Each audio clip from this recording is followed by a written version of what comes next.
Previously on Jetstream. Pull him into the HUD and gun him. Solves your problem, he's dead. To fly and fight. Come on, you get him. 1,000. Pull in. Big power. Pull. Patience, patience. The rookies get their first taste of air combat. We got him. We got him. Come on, Peppers, come on. There we go. There. Sweet. It's how you maneuver the jet to put yourself in a position to kill. Learning the deadly business of dogfighting. Fighting a hornet, kind of like a knife fight in an alley. You'll run in there, try to kill the opponent, and you'll be out of there before anyone else knows what's going on. And bringing out the killer instinct. Shoot him with something. You have the gun out, and you just pull out the bullets, okay?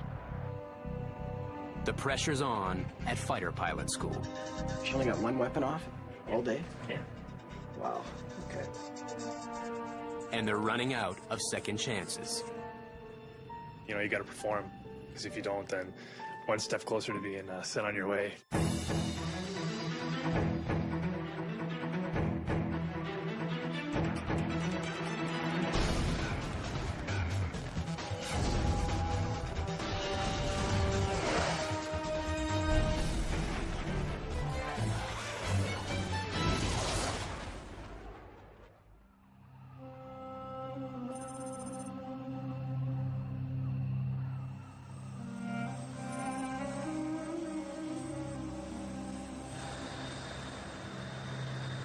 It's the final term at the fighter pilot school in Cold Lake, Alberta. 6 months down, 3 to go. I'll, give me about 20 minutes to get my shit together. Veterans have a name for this stage of the course. They call it the Dream Killer. You come in here all full of piss and vinegar, and you're a rock star, and then 5 months into the course, you're like, whoa, is this ever going to end? For the 6 rookies who've made it this far, the good news is it will end. It's just that it might kill them first. Oh, man. If you're feeling bad, man. I'm good. It's just that I could use about 4 hours more sleep. We go home, we study, barely get enough sleep, come in, do the same thing, you know, and it's exhausting. Everybody's going for the control position and gun the guy, or both guys engage defensive flare. And their stamina is bleeding away just when they're starting the hardest missions. It's called the Dream Killer because on almost every course, somebody goes down here. And the squadron veterans are already laying bets. In my opinion, I see 3 of them that have some difficulties, need some pushing every now and then. And we see 3 of them that seem to grasp it fairly easily. Captain Tristan McKee, unquestionably the least likely looking fighter pilot on base. I remember the first time I met him, I said, how's this guy going to be a fighter pilot? He looks like a scared bird or something. That's good. But actually, he's very methodical, very just progresses along quietly in the background. He's a by-the-book kind of guy. But so far, it's working for him. Above average. So it's good. It's a good trip. Above average. I'm really happy with that. Captain Yannick Jobin. He not only looks the part, he owns it. Perfect. He's strong. He's very professional, and he's not, I'm going to be the top fighter pilot on this course. There's no ego in that guy. He's very to the business, and I like that. Lieutenant Dave McLeod, the guy who started the course a month behind everyone else, has made up ground in a hurry. Tickler started out strong. You know, he came through the gates late, but overall, he's a pretty solid performer, learns very quickly. Dave has eaten it up. He works his butt off to catch up with everybody else, and today he's in the lead. And you know what? I'm particularly proud of him. So that's the top half of the class as the instructors see it. What about the other half? Lieutenant Seamus Allen. If there's a wild card in the group, he's it. That was out of character, that landing. He can fly. He's got good hands and feet, but he's just prone to making those 1 or 2 stupid errors in a trip. I remember when I first met him, I thought to myself, how am I ever going to authorize this guy to go carry live bombs out on the range? Stand by, request initial vector. Disregard. Erratic, maybe, but Seamus is hanging in. It's the last two who are really slipping.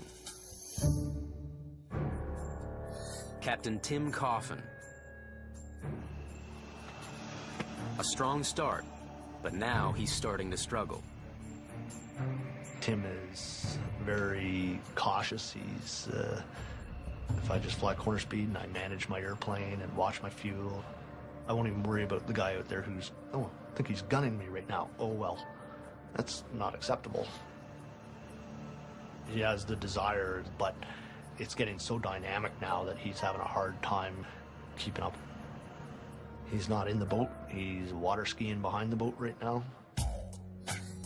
And finally, Captain Riel Eriksson. She's had trouble on every phase of the course so far, and she's failed a couple of missions in recent weeks. Not a good sign. If she has a bad trip, it tends to magnify itself, and then you have to sit her down and go, relax, focus. And as soon as she does that, okay, and she's back on the track, but she tends to get off track a fair bit. And right now, Riel's so far off track, she's beginning to wonder if she's really cut out to be a fighter pilot. Crap, this is hard. I've been scared. It would be so easy, like, you know, with my degree and everything. Man, I could turn around and do something else, and it would, you know, it'd be a lot easier than this. It's a bad time to be having second thoughts, because this phase of fighter school is a bear. Air Combat Maneuvers, or ACM, is the most realistic combat scenario they've faced so far. There will be not one, but two other planes to deal with. Here's what they can expect.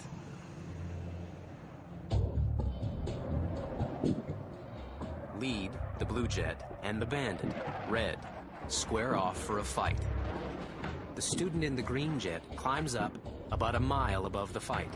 His job is to identify the bandit, tip his nose in, and shoot him. But without color coding, try distinguishing friend from foe, what they call who's who in the zoo.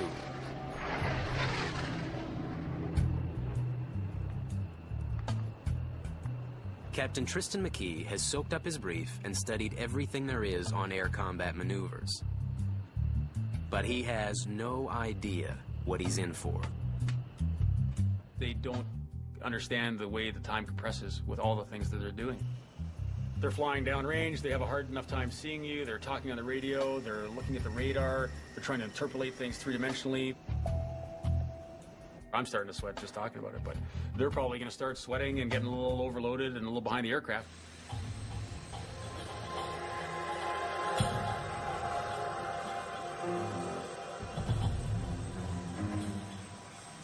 This will be what they call a 2 versus 1 fight. Lead.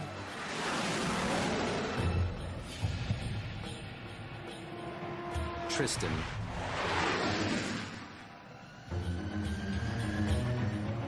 Bandit.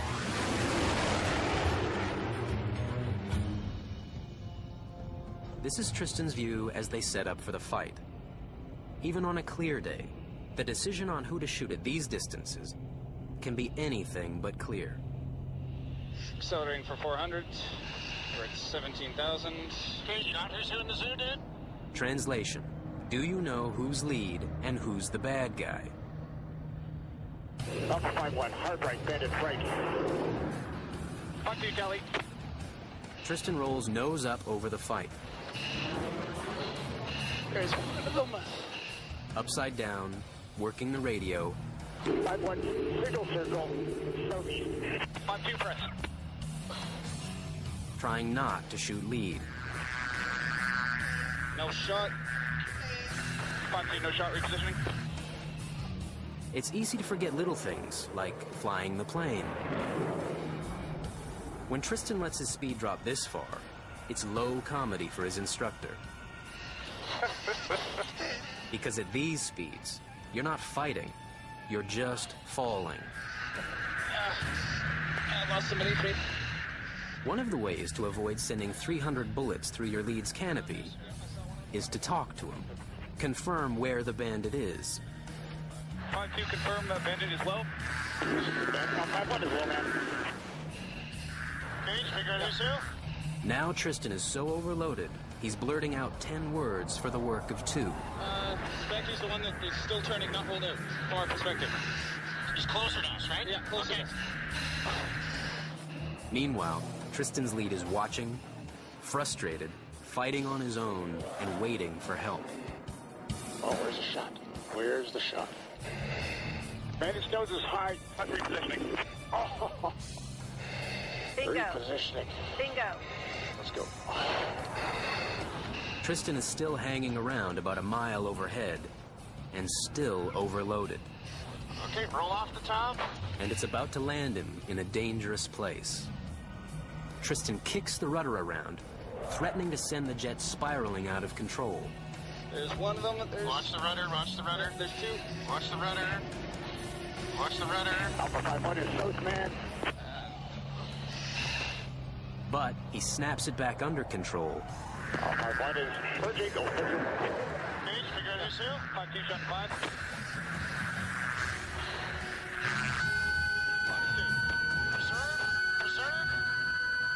And finally gets a good shot off. Alpha 5-1 turning. 5-2, turning. 5-3 turning.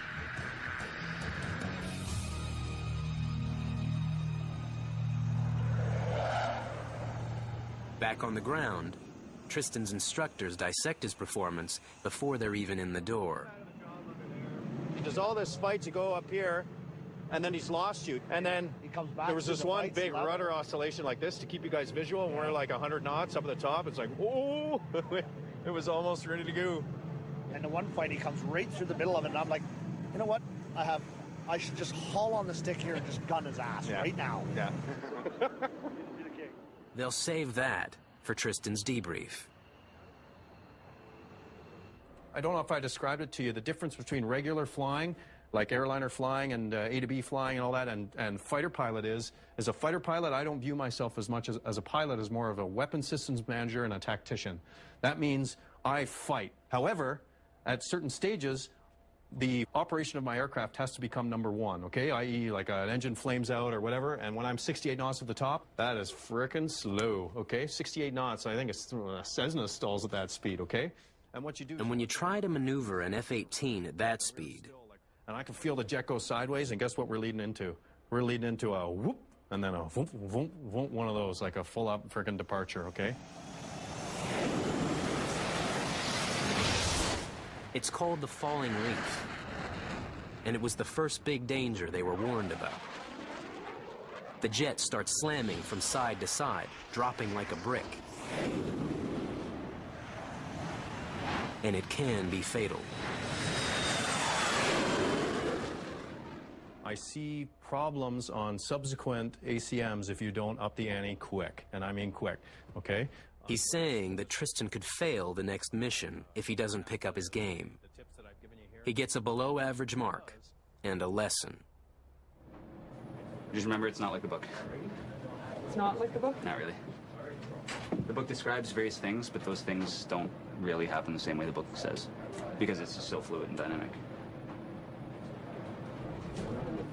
All right, thanks. No problem. And it's that dynamic nature which will, in very short order, shoot down another of the group's star students. There's an expression that says you're always one flight away from the end of your career. No matter how hard you try, some things, it just doesn't matter. It's not good enough.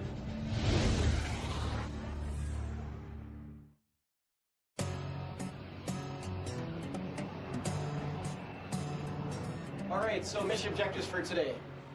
Comms, mutual support, and right tactics, okay? So what that comes Dave McLeod is about to head out for his first air combat maneuvers mission. That's what it may look like to you, but it looks to him like this in his big altitude thing. So if you just And when it's the squadron standards officer flying lead, you want to get it right. So when you roll out, you got to take a snapshot of what you see and go, okay, lead is in the south, the bandit's in the north. You do get up here, let's say, and you look down and you go, I don't know who's who in this zoo. Okay, so what can you do? I know I need a status call. I need to make it easy for lead to give me a quick answer. Yep. Got the plan, now I just got to make the plan work. We'll see about that one. His nose may be why he got the call sign Tickler, but it's his flying that earned him the nickname Diamond Dave. The question is, can he keep the luster? Dave heads out with a simple plan, to keep the bad guy in his sights. Just to recage your head, comms, contracts, and game plan, okay? All right. Comms, communicate with lead. Contract, don't shoot lead. Game plan, try to stay one step ahead of the bad guy.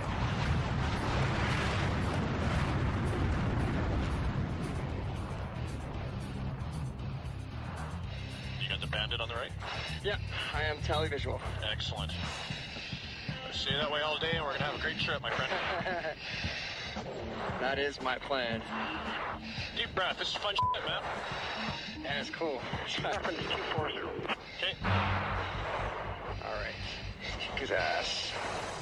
Call it. 5-2, ID hostile, make 21. 5-2 press. I'm on single circle in the south now. Even though one gray dot looks the same as another, Dave is certain he can tell which one is the bad guy and which one is his lead. The bandit's going to the west side now. Okay, I'm gonna wait for this next merge. Yep. And then I'm gonna pull down on the bandit. Good call. So Dave pulls the trigger. 5-2. A perfect shot. Valid. Valid. It means Diamond Dave has the kill. 5-1, roll out there, back. 5-1. But there's one little problem. What's that tell you? I just shot the wrong guy. Terminating turning. Also known as friendly fire, or fratricide.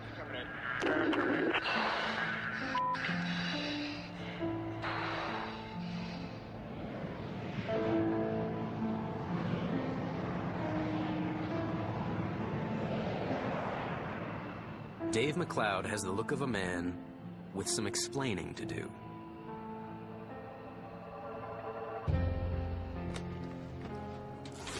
I'll be on flailing some beer. Shot. Twice. Like once wasn't bad enough. And stop. What did I say at this point? Have you got him?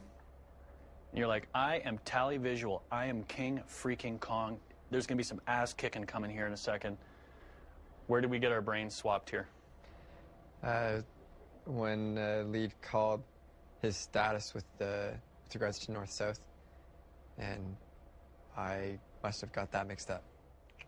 Now, we told you in the brief, hey, when you go over the top, look over your RSN there, and you should see the bandit being the farthest away guy. Your brain's still processing, okay, 1% rule, I'm going over the top, I got some airspeed, all right, things are looking good, I see a couple airplanes, do my thing, you look over. By this time, they've already gone through one complete iteration of the one circle fight. In other words, lead and bandit have swapped positions. Dave locks his weapons on the wrong guy. Assumption's the mother of all f***ups, and you know what? You padlocked lead the whole way through. So, energy management, great. Timing, clear avenue of fire, spot on. That's all null and void if you shoot your lead, right? Okay, we're fighting the same airplane out there. You actually might find yourself overseas fighting against somebody else that's flying a similar airframe as you. A lot of airplanes, even though it looks painfully different in the cover of a magazine, will look a whole lot similar when you're actually wrapping it up in a fight. And you know what the beer ROE is, right? It's 240s for that, because I shot him twice.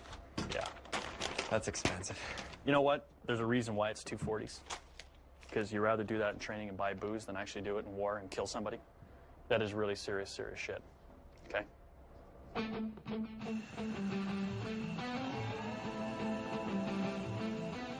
On Dave's next attempt, a different twist.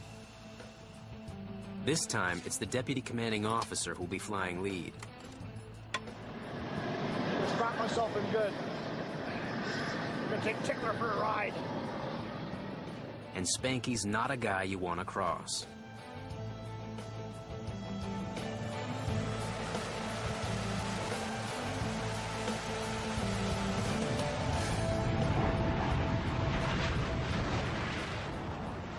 Students are told, don't waste time fighting. Get the kill quickly. And Dave's mission doesn't take long. If it went well, he may have redeemed himself.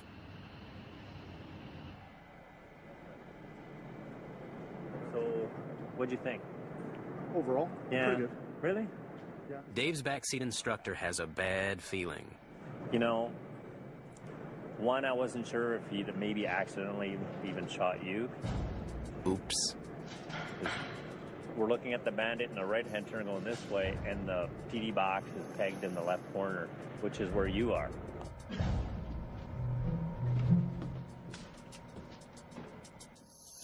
Sure enough, the tape showed Dave may not yet be a fighter pilot. But he is a serial killer. The second mission in a row, Dave shot his lead. And Spanky's none too pleased. You're offensive. You've got your nose pointed at him, but I think you're looking at this and you don't know who's who in the zoo. Am I right? I knew who was who. I think it was just a slow getting from neuron A to neuron B. That's how you go from star status to marked man in just 2 missions.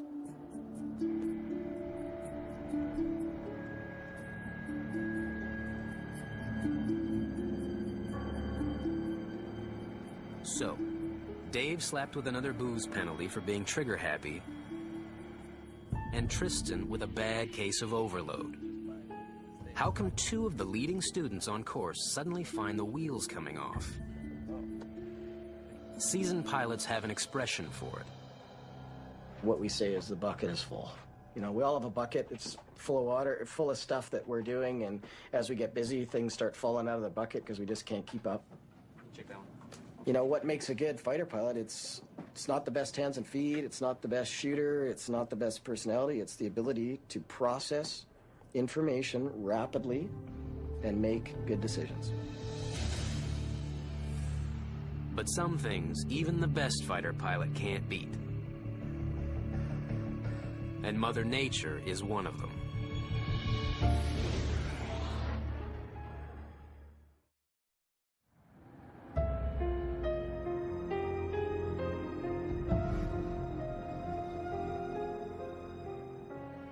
In Cold Lake, Alberta, when the fog rolls in from the east, the odds of getting to fly go south. The weather was too bad for anybody to take off, so they canceled the whole morning. You're mentally prepared. You spent the last night, studying and getting ready, and there is a sexual analogy that could be used. Got all excited, worked up, ready to go. No release. No satisfaction.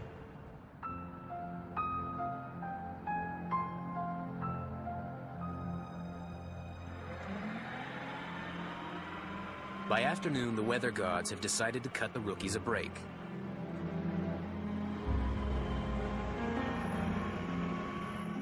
Tim Coffin is the first one out, and he's got some catching up to do. In terms of weather, what you can anticipate out there, winds are 1. Dogfighting in the Hornet has been a struggle for Tim. We've got to learn what we're actually trying to teach here, as opposed to just take off the airplane and fly it in circles. There's a point in time when he has to do something to defend or to threaten. He's got to do something better. He's already had a couple of failed flights, and this is the same mission that tripped up some of the other students. Air combat maneuvers. 3 jets in the air. The 2 versus 1 fight.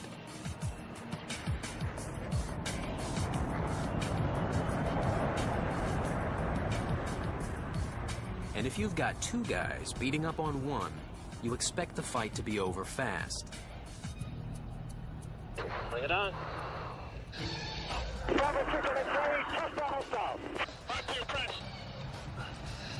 And there he is. Let's see if we can back in. 8 o'clock. Experienced fighters get into position, line up the sights, and kill in under 30 seconds. Altitude. 6-2, Taiwan. Pilot, switch. Bravo, 6-1 engage. Students take longer than that. 6-2 now, right-hand turn. The bandit is in your 7 o'clock now. Just deciphering good guy from bad. Look left, 9 o'clock, very high. But how long is too long? Air Force studies show in a 2 versus 1 fight, in the first 45 seconds, you have a 5-to-1 chance of killing the bad guy. 6-2, press. Bravo, 6 up, hostile, MiG-29. All right, who's who, man? Right now, right below us is the bad guy. All right. Tim's been fighting for a minute and a half. 6-1, roll out now. Let's go down. Go. Fighting this long, his chance of surviving drops to 1-to-1. Bravo, break left. Continue. But finally, he reaches for that chance, edging in to make the kill. His radar and shoot cues line up. But he doesn't pull the trigger. His chance is gone. And now, it's getting dangerous. Bravo, 60, press.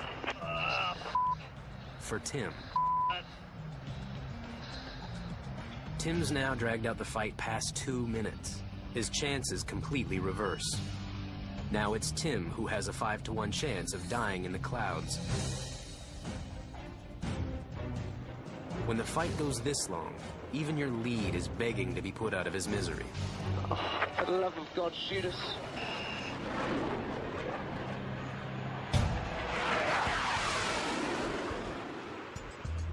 On this mission, the clock ran down, taking Tim's chances of success with it.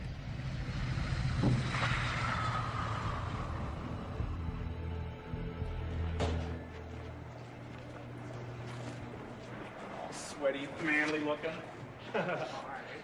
Wasn't a stellar trip. No, I think I could have did a lot better. That's kind of my gut feeling. And, yeah, so do we see. He won't have to wait long. MRAM, MRAM, MRAM. Shoot.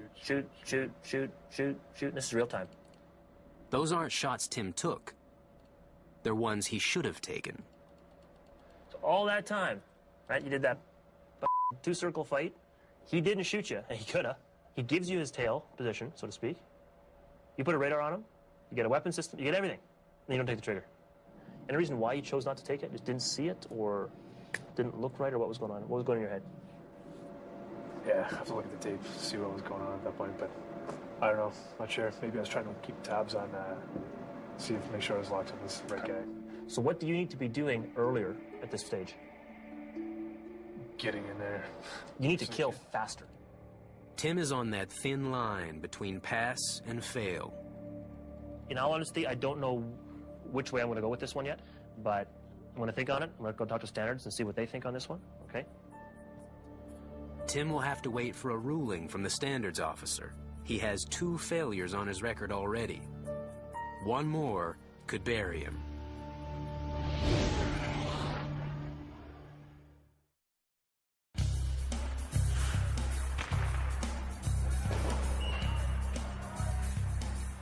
On the ice, Tim Coffin's got it all. He's fast on his feet, knows when to jump in, and pulls the trigger every chance he gets.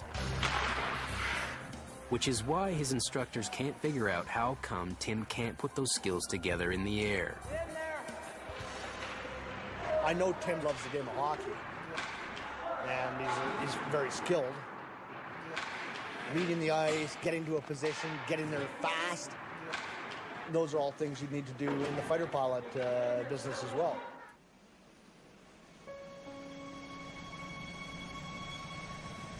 But Tim won't be in this business much longer. If his instructors label his last flight a failure. He's not fighting the jet all that well. And I think a lot of that's just because he's working so hard trying to assimilate all the information, and it's just not all being assimilated. Long story short, basically his bucket is absolutely full. So I come to you with the question of, do we want to go down that road and potentially cause a time concern? Students only get so many hours flying time to finish the course, and Tim is running out of hours to repeat failed flights.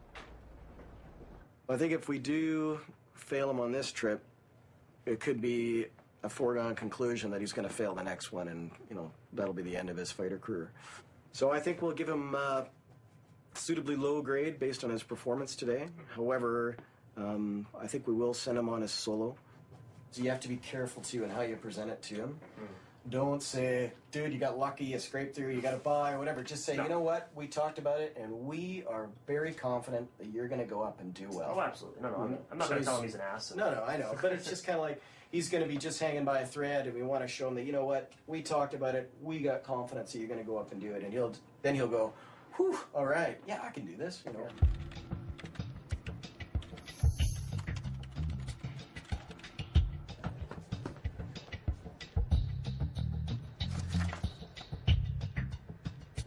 Is Neil in down here? He went that way. That way? He went that way. Bathroom or our area, one of the two.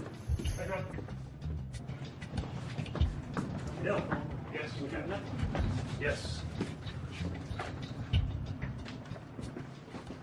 Here's the news. The good news is, you're going solo. All right? Okay. Phil and I talked about it. The things that are issues are not safety, so there was never any concern, and we and I briefed that in the trip, right?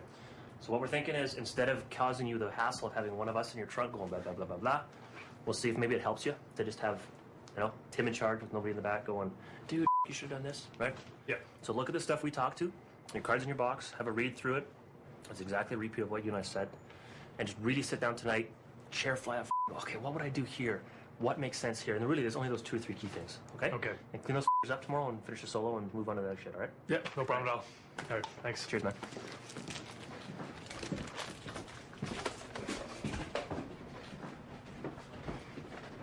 You want to know how it feels? Feels good. It's pretty nerve-wracking just kind of sitting in another phase brief, kind of with that on my mind. You know, I was pretty pissed off with a couple things, but like on the flight, not as opposed to the debrief, but, you know, a couple things that, you know, mistakes I normally never make. And, you know, it's just no excuse for doing it, you know. Fix them for next time, go on the solo, and, you know, just get better as time goes by.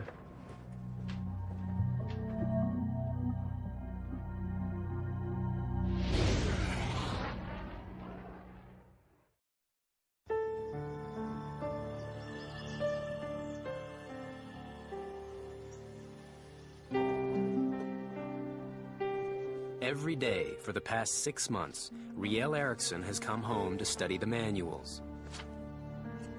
But this time, she's studying her options. Several times now, this course has delivered a knockout punch to her confidence. I'm having issues here. Touchdowns that were closer to smackdowns. Oh, that pissed me off. Yeah, just landing this thing is going to be a challenge, I think. Take it easy. The night formation landing that nearly turned fatal. I have control. You have control? We were probably one full oscillation from being completely out of control on the runway. Stare at him. Let it snag the lock. Then, more recently, Here you go. Roll out, look for him.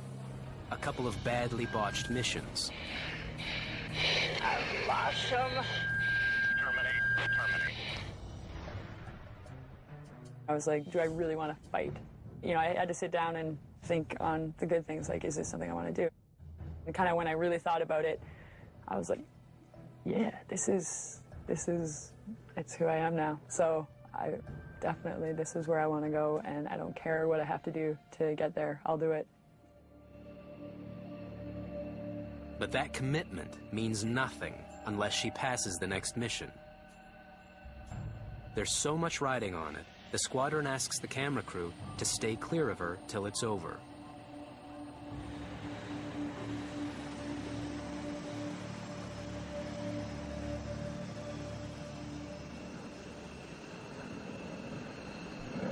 After the flight, it's a tense walk back, waiting for the instructor's verdict. We had some good shots out there, some other shots that were probably good in combat, maybe one that was maybe just a bad lock. And then mid-time to kill, yeah, well, we were pressuring the bandit, and that's what you wanted to do. So good comms all day, good fight setups all day. Questions for me? No. Good job. Ooh. I'll leave you the tapes, and I'll write you a card. Sound good? Great. Sounds good. It was a must-pass mission, and she made it. Good times. That trip was actually a lot of fun, and I was starting to see stuff. So I just feel like there's so much more to learn, and it's fun. So of course, then I want to be like, I want to go and learn it. I'm essentially just like going defense. Well, you are. But We're always defense. Yeah. Everything is always the same. It's just one small step in a long road, and it will take a series of solid flights to convince her instructors that Riel is really moving forward.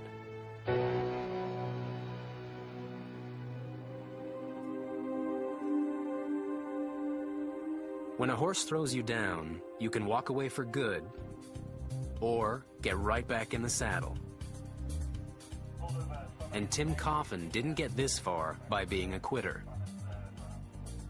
He barely made it through his last mission, and this time he'll be flying solo. There's a lot at stake, and his instructors are rooting for him. He'll either get a good initial shot, in which case it'll be over in a heartbeat and we can do another one of these, or it'll give him a bit more engaged time. It'll be a 15-second fight. Okay. Sounds good. He doesn't stand a chance. Hey, Nayland? That doesn't answer. It's us again. Sorry. I think he understands it. I think he understands everything. He can recite all the right answers in the brief, knows his stuff cold. So I don't think it's a learning issue. What the issue with Tim is spare capacity.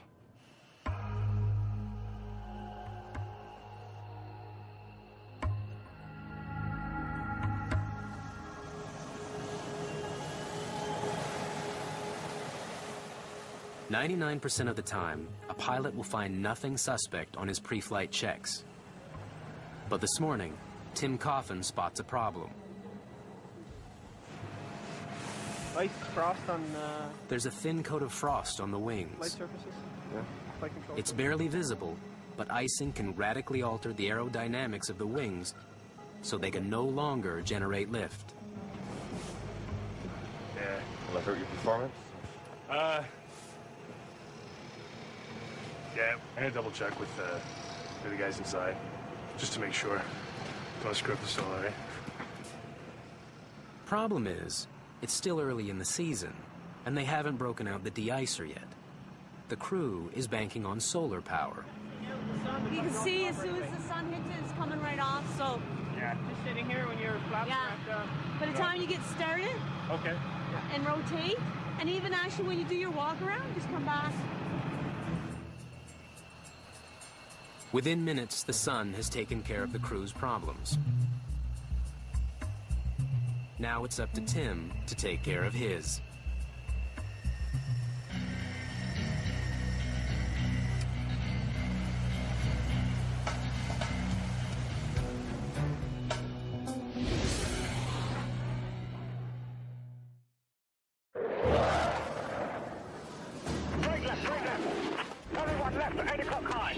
Tim Coffin is flying a combat training mission solo, and he's got his hands full. 5-1 engage. 5-2 press. Alpha 5-1 hostile. He's trying to stay in the fight, and trying to save his chances of staying in the fighter program. There we are. 5-2. Repositioning low. Valid. Shot valid. Tim gets a good shot off, and repositions for another. He succeeds in locking on the target, but the onboard computer won't let him take the shot. Motion cue. Without a shoot cue, he can't release his weapons, even though he's clearly within range of the bandit. 5-2, televisual.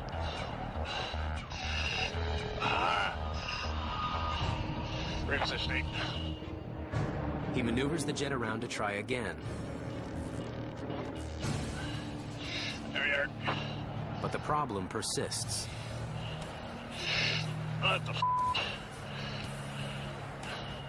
Tim tries one weapon after another, but still no shoot cue, and no idea why.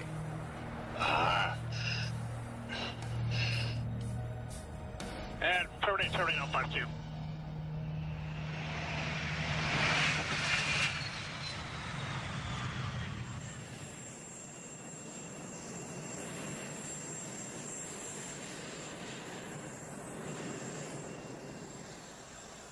I'm not sure if it was me or the jet, but had some problems just getting the, I got the lock itself, but actually getting the weapons off. The problem was not with the plane. It was with the pilot. Tim neglected to box sim, switch the jet's computer to simulation mode. And he didn't correct that mistake, even after hearing the reminder every rookie gets on takeoff. I want master arm safe from sim box and weapon system check. The sim box controls most of the weapons on board. When it's turned on, a pilot can see these symbols, including the crucial shoot cue. Because Tim didn't box sim, he was unable to fire 3 of his 4 weapons. To see that he's not getting the symbology he wants through the entire mission and not once getting on the radio and going, lead, I haven't got a single shoot cue, my symbology is not working, I don't know what's wrong. Any ideas, right? And then we probably would have, you get sim box? Oh. Yeah. I think for the level that the stage that he is at, he should have recognized that there's something wrong and sought to rectify that. Tim failed the flight, and his confidence is failing too. Yeah, I don't know. Just can't put 2 and 2 together, I guess. Makes no sense. If you've got time on your hands while you're in the cockpit, you don't think... Tim's deputy commanding officer knows just how that feels. I've been where he is. You know, I've been against the walls, so whether we want to admit it or not, most of us have been up against walls. And it's the people who survive those stressful periods who can use that to their advantage to become solid in this business. And you won't do it all. You'll never fly the perfect mission, and that's not what it's about. Okay, but it's trying to achieve excellence. Make sense? Yeah, it does.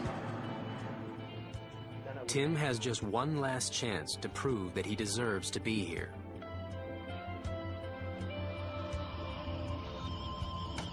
Go home, they tell him. Don't cram. Chair fly that mission. Then come back tomorrow and ace it.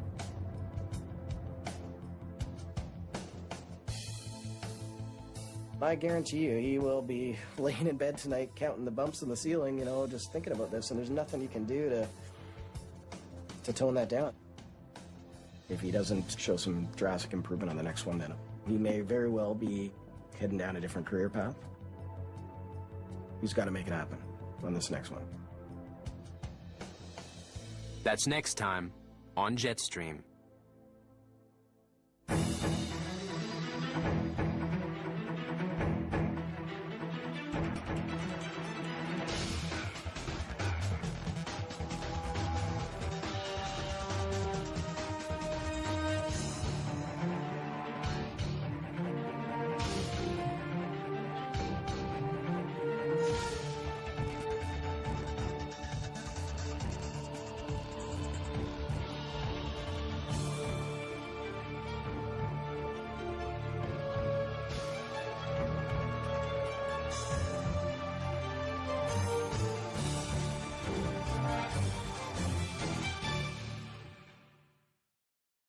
And the squadron veterans are already laying bets. In my opinion, I see 3 of them that have some difficulties, need some pushing every now and then. And we see 3 of them that seem to grasp it fairly easily. Captain Tristan McKee, unquestionably the least likely looking fighter pilot on base. I remember the first time I met him, I said, how's this guy going to be a fighter pilot? He looks like a scared bird or something. That's good. But actually, he's very methodical, very just progresses along quietly in the background. He's a by-the-book kind of guy. But so far, it's working for him. Above average. So it's good. It's a good trip. Above average. I'm really happy with that. Captain Yannick Jobin. He not only looks the part, he owns it. Perfect. He's strong. He's very professional, and he's not, I'm going to be the top fighter pilot on this course. There's no ego in that guy. He's very to the business, and I like that. Lieutenant Dave McLeod, the guy who started the course a month behind everyone else, has made up ground in a hurry. Tickler started out strong. You know, he came through the gates late, but overall, he's a pretty solid performer, learns very quickly. Dave has eaten it up. He works his butt off to catch up with everybody else, and today he's in the lead. And you know what? I'm particularly proud of him. So that's the top half of the class as the instructors see it. What about the other half? Lieutenant Seamus Allen. If there's a wild card in the group, he's it. That was out of character, that landing. He can fly. He's got good hands and feet, but he's just prone to making those one or two stupid errors in a trip. I remember when I first met him, I thought to myself, how am I ever going to authorize this guy to go carry live bombs out on the range? Stand by, request initial vector. Disregard.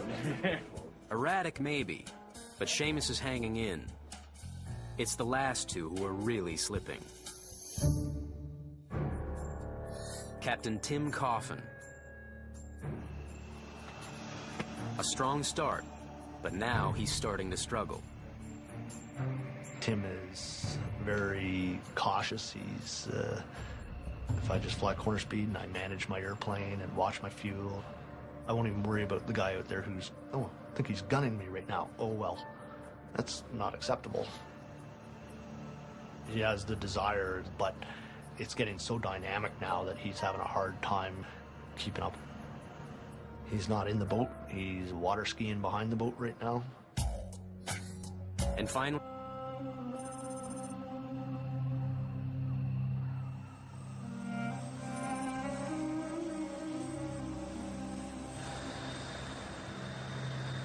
it's the final term at the fighter pilot school in Cold Lake, Alberta.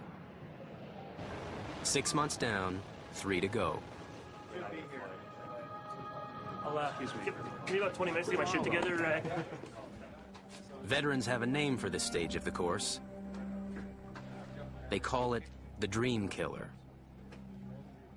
You come in here all full of piss and vinegar, and you're a rock star, and then 5 months into the course, you're like, whoa, is this ever going to end?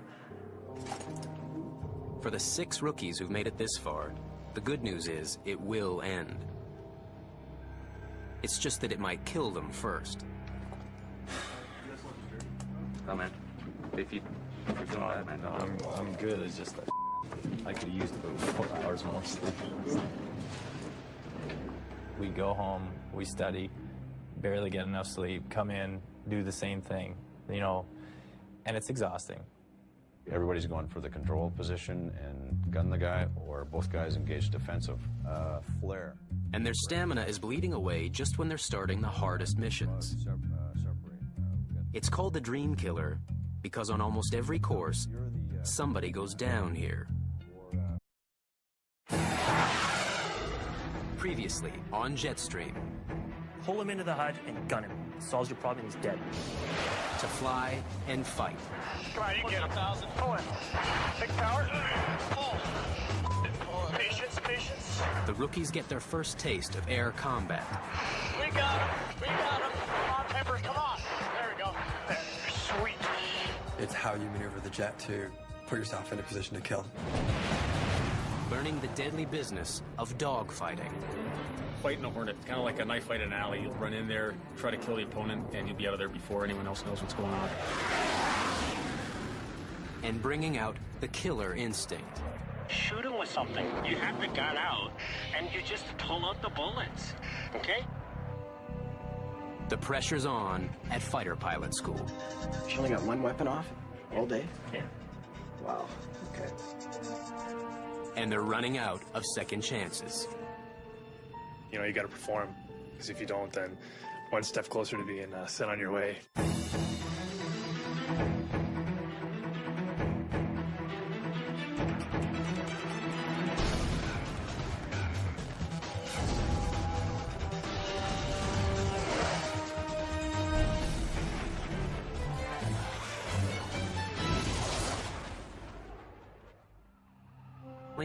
Captain Riel Erickson. She's had trouble on every phase of the course so far, and she's failed a couple of missions in recent weeks. Not a good sign.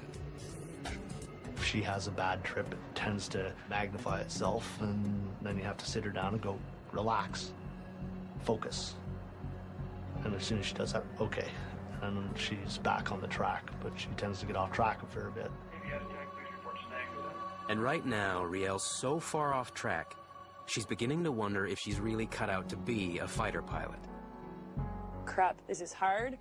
I've been scared. It would be so easy, like, you know, with my degree and everything. Man, I could turn around and do something else, and it would, you know, it'd be a lot easier than this. It's a bad time to be having second thoughts, because this phase of fighter school is a bear. Air Combat Maneuvers, or ACM, is the most realistic combat scenario they've faced so far. There will be not one, but two other planes to deal with. Here's what they can expect.